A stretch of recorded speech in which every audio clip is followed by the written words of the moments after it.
In this week's drive, we see the return of the longest racing days. Find out what's special about this muscle machine. Watch the best try yet at the save of the century. And know what it's like to crash in the middle of a crowd. All this and more in this week's Drive.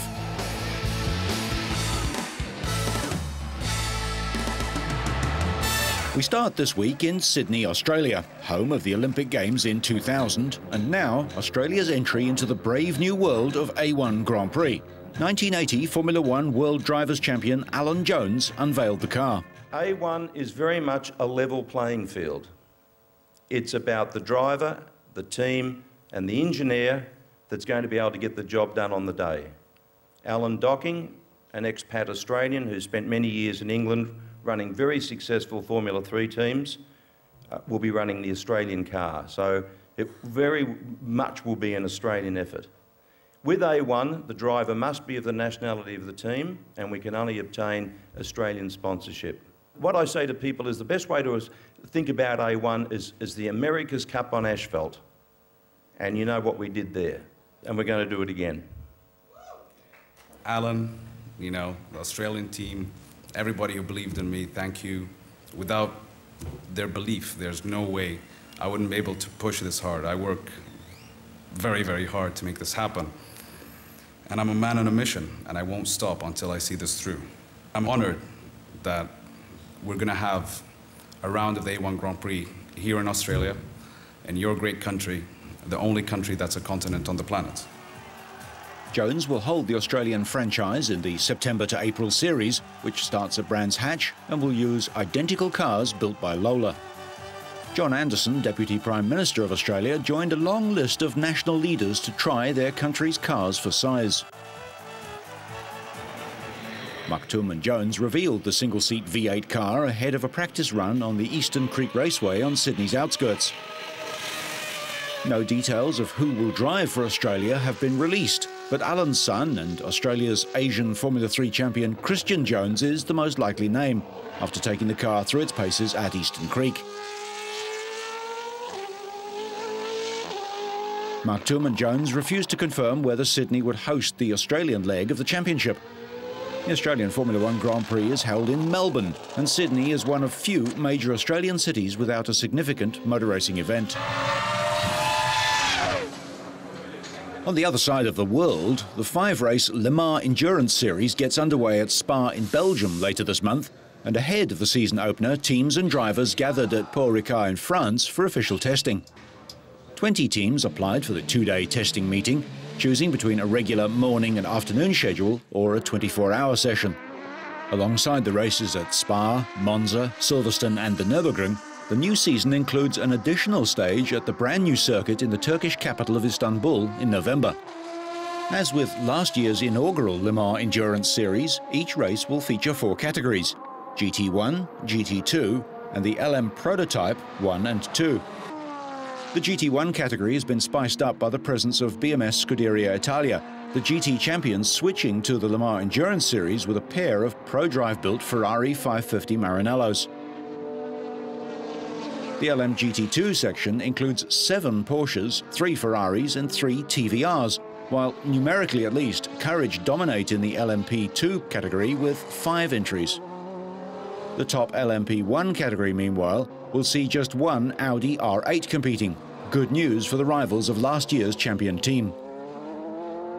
Yeah, and I also think that overall, for the overall win last year with 3 Audi R8, the podium was a little bit crowded there. And I think this year, with only 1 Audi, it's going to give a much more open championship. Many teams in LFP1 will have a chance to get to the podium, and that will make the whole event more interesting, I think. How many categories race day and night, rain or shine? Only the hard men and women of rallying and endurance racing, which is my personal favourite of motorsport, as much of my own racing was in open-top sports cars. It looks like being a champagne year. Interest in the DTM, the German Touring Car Championship, is at an all-time high, perhaps because the 1998 and 99 Formula One world champion Mika Häkkinen returns to racing this year with the AMG Mercedes Works team to compete with the likes of former Formula One rivals Jean Alesi and Heinz-Harald Frentzen. During his 10-year McLaren career, Häkkinen won 20 Grand Prix and took 26 pole positions. The Finn had been linked with a move back into Formula One in recent months, with Williams and BAR mentioned as possible destinations, but he's opted for a new challenge in touring cars. There's been great interest in Häkkinen's return since it was announced by Mercedes-Benz in November. At the time, the Finn said that he was excited about getting back into racing and making his mark in DTM. Now I'm back here today, 2004, Stars and Cars party, and getting ready for the 2005 with the DTM with the AMG Mercedes. So I'm looking forward to fight and race for win.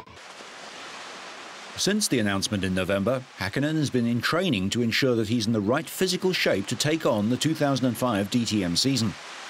The Finn spent time with, amongst others, fellow DTM drivers Bernd Schneider, Gary Paffert and Bruno Spengler at the traditional fitness week on the Portuguese Algarve coast in February.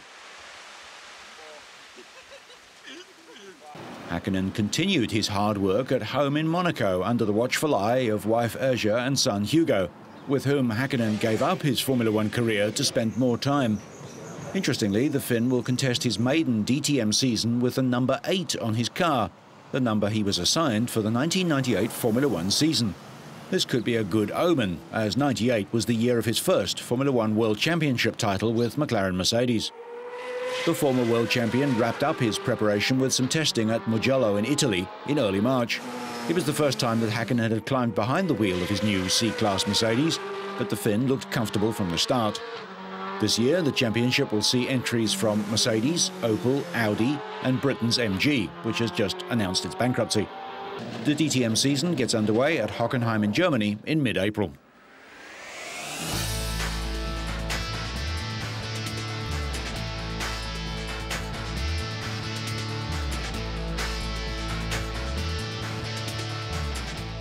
It is my pleasure to present to you the all-new Cadillac BLS. Cadillac, trying to become a global luxury brand, plans to introduce the BLS early next year. But interestingly, it will only be sold in Europe. The front-wheel drive sedan, based on the next-generation Epsilon architecture, will be produced in left and right-hand drive versions and compete with other front-drive luxury cars such as the Audi A4. The BLS has been designed to fully match the demanding performance, the ride and handling expectations of European luxury buyers and will give Cadillac a broader and more visible presence throughout the European market. To appeal to European consumers, the BLS will be available with 2 diesel engines, a 1.9-litre turbo 4-cylinder, available initially, and a 2.8-litre turbo V6 to be offered later. Across Europe, 50% of new light vehicles sold have diesel engines. 2 turbo petrol engines will also be offered, a 2-litre 4-cylinder and a 2.8-litre V6. While the BLS will share its chassis and basic underpinnings with other GM models such as the Opel Astra and some Saabs, it will not share any body panels. Last year, Cadillac's global sales reached 245,000 units, almost all at home in America, its best showing since 1990. But rivals Mercedes and BMW now sell 1 million vehicles a year around the globe. I wonder what BLS really stands for. Today also marks the European debut of the all-new Corvette Z06. Developed beside the C6R racing car, the new Corvette is the fastest, most powerful Chevrolet ever. In fact, it's the fastest and most powerful car in GM's history. The factory says to expect 0 to 60 mile-an-hour times in under 4 seconds, quarter-mile times under 12, and a top speed of over 190 miles an hour. Under the bonnet of the 2006 Corvette is a 500 horsepower V8 displacing 427 cubic inches. That's 7 litres. Based on the C6R engine, it redlines at a heady 7,000 RPM, revs unheard of in the Chevrolet community, made possible by the use of lightweight titanium connecting rods and intake valves. The conrods weigh just 480 grams apiece, almost 30% less than the rods in the previous engine. The 6-speed manual transmission has been strengthened to handle the increased torque. and the aerodynamics of the Z06 were shaped by the racing program, and the rear spoiler provides downforce to balance the road car's front splitter, giving a drag coefficient of 0.31. The launch of the Hummer H3 in the European market later this year is an important next step in the brand's growth. The H3 looks very much like the big, beefy, macho Hummer H2, which looks a lot like the really big, really beefy, hyper-macho Hummer H1. The H3 is smaller. It's almost 17 inches shorter than the H2 and 6.5 inches narrower. It's similar in size to the Jeep Liberty. The new, smaller Hummer will be powered by a 3.5-litre 5-cylinder engine and will be the first Hummer available with a manual transmission. The H2 and H1s only have automatics. Given its weight, over 2 tons, a turbo or bigger engined H3 probably isn't far away. Sales of the larger H2, priced at about $50,000 have been dropping. Analysts blame high fuel prices and market saturation. There are, after all, only so many people who want something as brutal and as brawny as the Hummer H2. The basic H3 will be under $35,000, but options like a 4-speed automatic, leather seats, DVD navigation, head curtain airbags and stability control will push the price up to around $40,000. General Motors will build a version of the Hummer H3 in South Africa starting next year, marking the first time a Hummer has been built outside the US. The sequel is the third in a line of GM fuel cell concept vehicles, following the autonomy and the high-wire vehicles from a few years ago. With each vehicle, General Motors gets a bit closer to reality in design and technology. The sequel actually looks like a real car, unlike its predecessors. The biggest difference, though, is that the sequel is doable. While the high-wire and the autonomy were more what-if concepts using technology yet to come, this vehicle has a functional powertrain. With advances in fuel cells and wheel hub motors, GM has doubled the range and halved acceleration times for their concept vehicles. The sequel is able to travel 300 miles on its hydrogen supply while accelerating from 0 to 100 kilometers an hour in under 10 seconds, bettering present green machines such as the Toyota Prius hybrid. GM hopes to have fuel cell vehicles on the market by 2010. This Opel Astra is powered by a 2-mode diesel hybrid system and delivers 25% better fuel economy while maintaining performance. The 1.7-litre CDTI engine is mated to twin electric motors, one generating 30 kilowatts and the other 40. The motors can help the diesel propel the Astra, or they can do all the work. 0 to 100 km/h times are less than 8 seconds.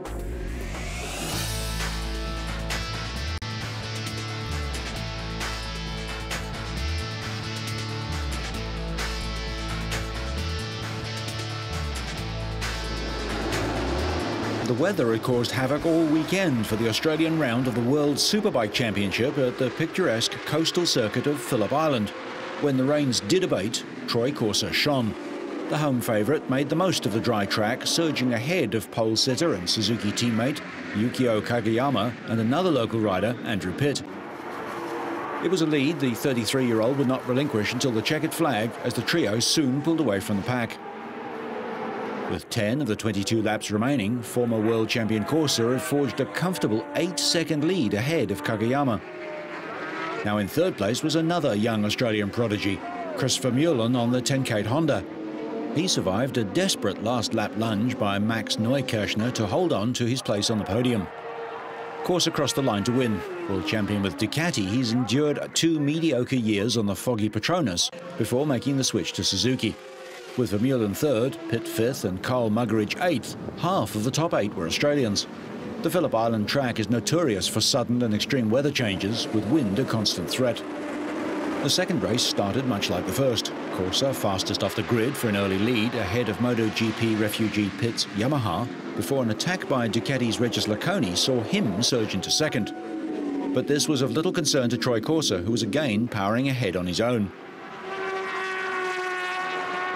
Neukirchner was again impressive, passing Pitt for third place. But then the unpredictable weather that had hampered race preparation all weekend returned with a downpour. The red flag was brought out and the race stopped with 10 laps remaining.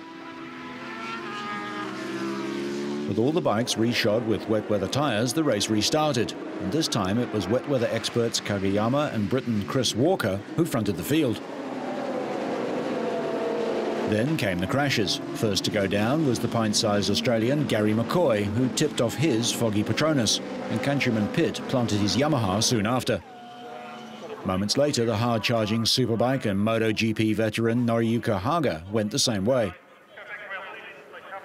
With 6 laps remaining and the field decimated, Englishman Chris Walker made a successful charge for Kageyama's lead, which he held for just 3 corners before he, too, succumbed to the vagaries of the gusting and unpredictable wind across the wet track.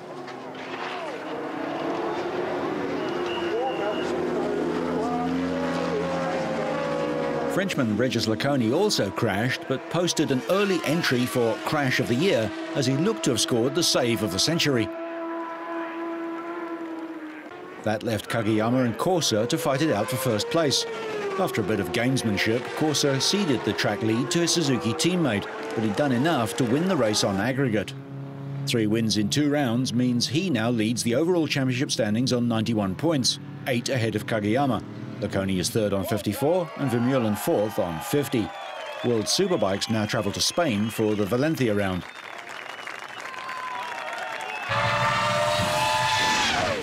Under bright sunlight and with a huge crowd in attendance, the motocross Grand Prix season came alive with some great racing at Zolder in Belgium. The opening moto thrilled the crowd with numerous battles and lead changes. France's Michael Pichon took an early lead and made a big gap between himself and the defending champion, Belgium's Stefan Everts. In the pack, Finland's Jussi Väiväläinen fell off and battled to restart his bike. New Zealand's Ben Townley held 3rd place, but after several laps, both Everts and Townley had caught the leader. On lap 14, Everts took the lead and never looked back. Pichon then got into a battle with Townley, before Townley fell off, giving Pichon room to chase down Everts. With 2 laps to go, Pichon closed in on Everts, and Townley also charged up on the 2 lead riders, but couldn't close the gap, and they finished in that order.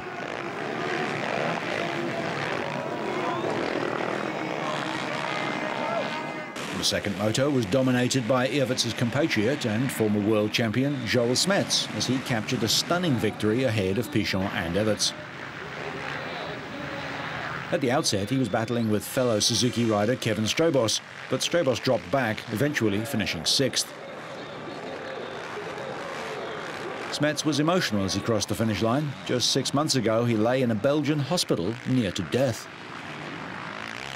The work Suzuki rider held off Pichon's Honda, while Everts' Yamaha and Jonathan Barragan's KTM spread the top honours across 4 different manufacturers. But a surprised Everts was the overall winner, taking his tally to 80 Grand Prix wins, including 12 Belgian Grand Prix victories, and showing once again he is the man to watch in the MX1 class. He leads the championship by a single point from Pichon and 4 from Smets.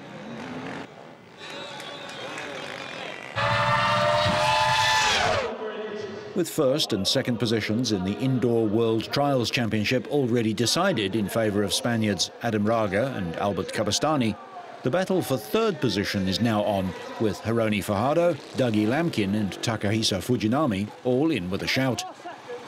Lamkin gave himself a real chance of making 3rd position after seeing off Fajardo and Fujinami as he made his way to the final in Belfast to battle it out with Cabastani and Raga. They both booked themselves a place in the final with impressive scores of just 1 and 2 marks lost, respectively. After failing to make the podium for the previous 2 events, Dougie Lamkin began the evening in determined fashion, cleaning the opening 3 sections to the delight of the home crowd. However, the Montesa HRC rider provided the biggest scare of the evening with a nasty crash in the 4th section, recovering bravely to pick up just 1 further point in the waterfall to keep his score down to 6. Lamkin, a multiple indoor and outdoor world champion, is struggling to develop the new 4-stroke Montesa ahead of a global ban on 2-stroke engines on environmental grounds. Heavier and less instantly responsive, 4-strokes will nevertheless become compulsory within the next few years. After 4 sections, it was obvious the battle for top place was between Raga and Cabastani, who were level on 1 point each, with Lamkin back on 16 marks. Takahisa Fujinami's recent run of form ended with a disastrous opening score of 19 points, leaving him out of the final, whilst Hironi Fajardo, winner of the previous round in Buenos Aires, was unlucky to miss out after matching Lamkin's score of 6, but taking longer to do so. Following the dual-lane races, Lampkin, who won both of them, was still on 16. Raga was in the lead with 2 points and Kabastani was second, just 1 point behind him. From there onwards, Raga was dominant. Section 6 gave him the break he was looking for, with Kabastani and Lampkin both dropping 5 penalty maximums. Raga got through the section, losing just 1 mark to take his 9th victory of the season, finishing with a mere 4 points to Kabastani's 9 and Lampkin's 26. The final round of this year's World Indoor Trials Championship will be held in Ibiza in Spain. Raga has the title and Kabastani is second, but the race for third remains open. Will it be Lampkin or Fajardo?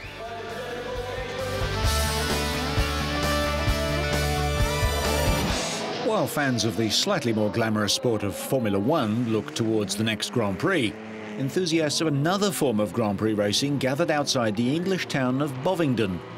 It was a Good Friday for the hundreds of spectators who gathered at the racetrack in Hertfordshire in England for the 5th running of the British Caravan Grand Prix. Not many people would consider caravans as racing machines, but for an ever-growing and dedicated bunch of British banger racing or demolition derby drivers, that's exactly what they are. 12 cars and caravan combinations battled their way round the 318-metre tarmac circuit to the delight of a packed crowd. For some of the drivers, it was their first experience of caravan racing. They may be built to last as holiday homes, but few withstood the deliberate ramming and lurid slides of the opening laps of the 12-lap Grand Prix.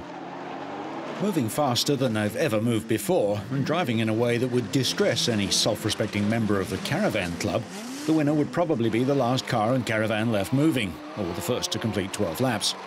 The drivers have to use all their skill, as well as the front bumper, because any car and caravan combination that become detached during the mayhem is disqualified. By the end of the race, most of the caravans are reduced to little more than a set of wheels attached to the tow bar, bringing wicked smiles to the faces of anyone who's ever had to endure being stuck behind a happy camper, crawling along and creating a 10-mile tailback in their wake. As well as the caravan crunching action, there were 3 other events during the day. The Rookie Bangers were chasing points in the opening round of their track championship, as well as the awesome Lightning Rods for Ford Sierra-based machines. The Rapid Lightning Rods are officially a non-contact formula, but their no-holds-barred racing has earned them the nickname Frightening Rods, as so many are left as smoking wrecks before the day is over. To add to the day's action-packed programme, the mini-stocks took to the circuit, providing very close racing for 11 to 16-year-old drivers. But finally, after another 10 laps, a winner emerged from the smoke and flying debris. Number 250, driven by Julian Buck from Norfolk. The 36-year-old haulage contractor came second last year and was delighted to take top honours in this year's championship event. Yeah, very proud. I mean, yes, there's another trophy in the lineup at home, but I mean, the British, this is a prestigious event. People have travelled from many miles away. Yeah, this is the one. I mean, there are racers and there are racers, but no, this is the one. This is the British. For anyone who's ever been stuck behind a caravan on a narrow, winding country road, desperately trying to overtake, then this was the chance to take revenge. Well, you get all the congestion on the motorways and what have you. A Good Friday, you hear on Radio 2 with Sally traffic, there's this and that and there's queues here. We just made more room on the roads, really. Smash a few more up. Let's roll on for the next race. As well as the gleaming trophy, he goes home satisfied that revenge has been served on what many road users consider an annoying nuisance. So, whether you're looking at an alternative to Formula One, humming a new tune, or just making the impossible look easy, so you stay on track and up to speed, make sure you catch next week's Drive.